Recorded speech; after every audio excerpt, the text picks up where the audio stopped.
अस्सलाम वालेकुम स्टूडेंट्स, कैसे हैं आप सब। आज के इस लेक्चर में, जो कि हमारा लेक्चर नंबर 12 है, हम डिस्कस करेंगे कंप्यूटर ऐसा सिस्टम।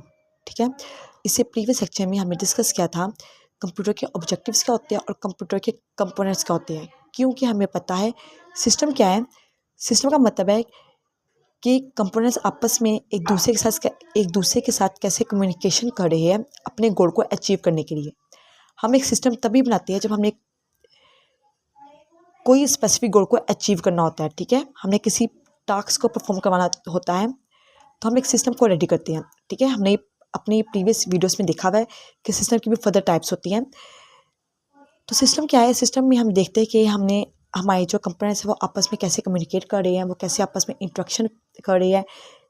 जिस इन्वायरमेंट के लिए हमने उस सिस्टम को तैयार किया हुआ है, उस इन्वायरमेंट में वो सिस्टम कैसे काम कर रहा है, और सबसे मेन बात, उस सिस्टम को तैयार करने का ऑब्जेक्टिव क्या है। ठीक है, तो ये हम सब कुछ हमें सिस्टम के टॉपिक में देखा था। हम देख रहे हैं, आप कंप्यूटर भी एक सिस्टम होता है। ठीक है, क्योंकि कंप्यूटर को भी बनाने का एक ऑब्जेक्टिव था। ऑब्जेक्टिव क्या था इसको, कि कंप्यूटर कैसे डाटा को लेता है यूज़र से, और लेने के बाद उस पर कैसे प्रोसेसिंग करता है। ठीक है, और प्रोसेसिंग करने के बाद कैसे उसको एक इन्फॉर्मेशन में तब्दील करता है, और अगर यूज़र चाहे तो उस इन्फॉर्मेशन को स्टोर भी करवाता है कंप्यूटर में परमानेंट डिवाइसेस के थ्रू, यानी कि जो हमारे कंप्यूटर की परमानेंट मेमोरीज होती है उनमें। इसके बाद हमने देखा था कंप्यूटर के कंपोनेंट्स को, जिसमें हमने 3 कंपोनेंट्स देखे थे: इंटरफेस कंपोनेंट्स, प्रोसेसिंग कंपोनेंट्स और कम्युनिकेशन विद कंपोनेंट्स। आज की इस वीडियो में हम देखेंगे इंट्रैक्शन अमंग कंपोनेंट्स। ठीक है, लास्ट वीडियो में जो हमने देखा था communication with components, communication with components का मतलब था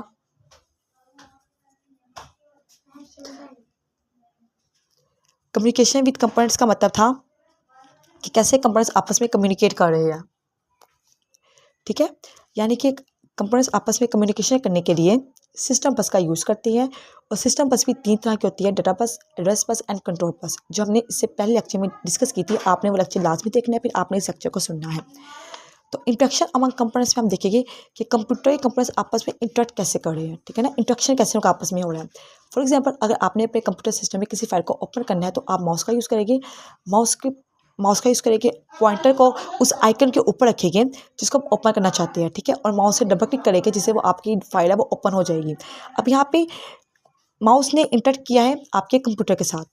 ठीक है, तो यहाँ पे 2 तरह से इंट्रैक्शन हो गया। एक यूज़र ने करवाई है, मीन्स कि यूज़र ने माउस के ऊपर क्लिक किया है। ठीक है, यहाँ पे यूज़र ने एक्शन अपना परफॉर्म करवाया। और दूसरी यहाँ पे ये चीज़ हुई है कि माउस ने कंप्यूटर के साथ इंटरेक्शन उस वक्त किया है जब वो खुद कंप्यूटर के साथ कनेक्ट था। मीन्स कि हमने यूएसबी पोर्ट के अंदर अपने माउस की वायर को लगाया हुआ था, जिसके थ्रू वो कंप्यूटर के साथ क्या था, कनेक्ट था।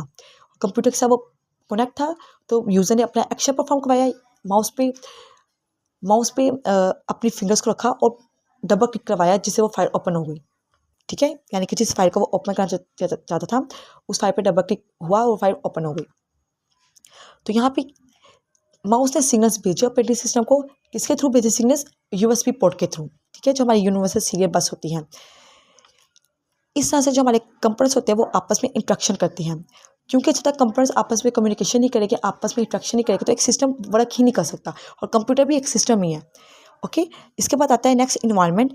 इन्वायरमेंट में हम देखते हैं कि हमारे कंप्यूटर के अंदर तो इंटरनेट डिवाइसेस भी है जो आपस में कम्युनिकेशन कर रही है, आपस में इंटरेक्ट कर रही है। और हमारे कंप्यूटर के अंदर एक्सटर्नल डिवाइसेस भी होती है। मीन्स कि हम इन्वायरमेंट में देखते हैं, कंप्यूटर के इन्वायरमेंट में हम देखते हैं कि हमारा कंप्यूटर एक्सटर्नल डिवाइस के साथ कैसे काम कर रहा है।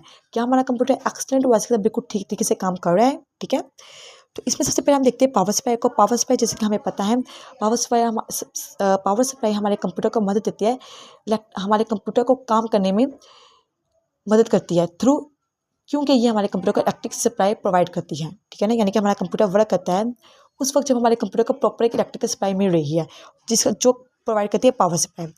इसके बाद नेटवर्क आता है। नेटवर्क में हम देखते हैं कि हमारा जो कंप्यूटर है वो दूसरे सिस्टम्स के साथ, दूसरे कंप्यूटर के साथ या दूसरी डिवाइसेस के साथ कैसे कनेक्ट है, और कैसे वो इंटरनेट के साथ भी कनेक्ट है। ठीक है, ये चीज़ हम देखते हैं नेटवर्क में। लास्ट में पेरिफेरल डिवाइसेस में हम देखते हैं कि हमारे कंप्यूटर की जो पेरिफेरल डिवाइसेस होती है, जैसे input devices, output devices, storage devices. Peripheral devices जो होती है, ऐसी डिवाइसेस होती है जो हमारे कंप्यूटर को एक्स्ट्रा फंक्शनैलिटी प्रोवाइड कर रही होती है। ठीक है, तो पेरिफेरल डिवाइसेस में हम इनपुट डिवाइसेस को, आउटपुट डिवाइसेस को और स्टोरेज डिवाइसेस को क्या डिस्कस करते हैं। जैसे कीबोर्ड हो गया, माउस हो गया, और एक्सटर्नल डिस्क हो गई जो आपने अपने कंप्यूटर से के बाहर लगाई हुई है। ठीक है, एक तो डिस्क होती है जो हमने अंदर लगाई होती है परमानेंट, जो डाटा स्टोर कर लेती है, और एक हमने बाहर भी लगाई होती है। इसके अलावा हमने बाहर और भी बहुत सी डिवाइसेस का यूज़ किया होता है पेरिफेरल डिवाइसेस का, ठीक है, जो हमारे कंप्यूटर सिस्टम के साथ कैसे काम कर रही है। इसके बाद लास्ट में आता है interaction with environment. Interaction with environment हम देखते हैं कि हमने ऊपर डिवाइसेस पड़ी है, ये कैसे अपने फंक्शंस परफॉर्म करवा रही है, कैसे ये उस इन्वायरनमेंट के साथ इंटरेक्ट कर रही है, मीन्स कि क्या ये कंप्यूटर के साथ इनका इंटरेक्शन हो रहा है। तो पावर सप्लाई में जैसे अभी हमने डिस्कस किया कि पावर सप्लाई हमारे कंप्यूटर को इलेक्ट्रिकल सप्लाई प्रोवाइड करती है ताकि हमारा कंप्यूटर वर्क कर सके। नेटवर्क में जैसे हम नेटवर्क में डिस्कस करते हैं कि हमने अपने कंप्यूटर के अंदर ग्नोम को ओपन किया हुआ है, हम वेबसाइट्स ओपन कर रहे हैं, वीडियोस डाउनलोड कर रहे हैं, ठीक है, यानी कि हम इंटरनेट का यूज़ कर रहे हैं थ्रू नेटवर्क, ठीक है, यानी कि हम इंटरनेट का यूज़ कर रहे हैं। क्यों? क्योंकि हमारा कंप्यूटर दूसरे कंप्यूटर के साथ कनेक्ट है, दूसरी डिवाइस के साथ कनेक्ट है, हमारा कंप्यूटर इंटरनेट का हिस्सा बन चुका हुआ है, इससे हम इंटरनेट का यूज़ कर रहे हैं। लास्ट में पेरिफेरल डिवाइसेस में जैसे हम डिस्कस करते हैं इनपुट डिवाइसेस को, कीबोर्ड डिवाइसेस को, कि वो जो हमारे कंप्यूटर सिस्टम के साथ इंटरेक्शन कर रही है, ठीक है।